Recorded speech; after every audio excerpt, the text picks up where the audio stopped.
Scott, tell us about Lancor and the kind of searches that you conduct for private equity firms and Half their the business that portfolios. we work on is traditional search. It looks like traditional search.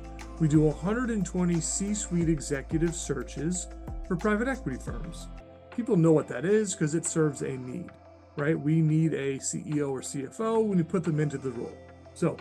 And that's what we could call reactive.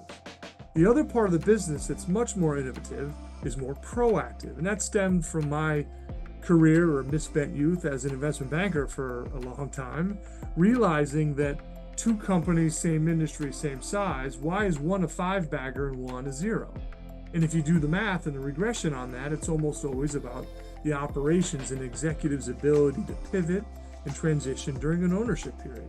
So that second part of the business, which again we call the Lancor Advisory Business, the lab, works with private equity firms to find angles on opportunities before they buy them to sharpen the aperture. So we'll say to an executive, we know them for our search business and different things that we do. You are running this business. You used to run that business. So you're not conflicted when we talk about opportunities that were similar to your former firm. And we say, if you knew then what you know now, what would you do with this business? What are the two or three pillars in this investment thesis?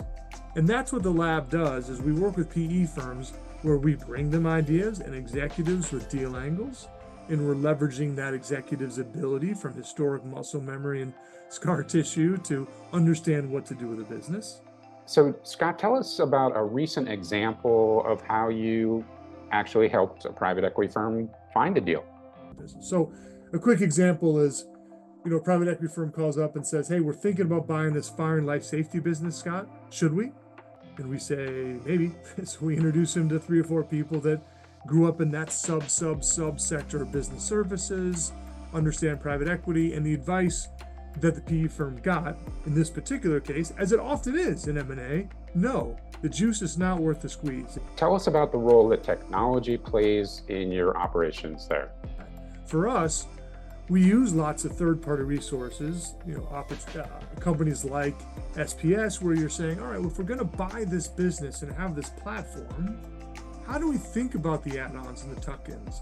And having some of those companies be precise about, all right, well, if we do A, what are our options? Are there 10, are there 20, are there 30 opportunities for us to add on here, or are there 300?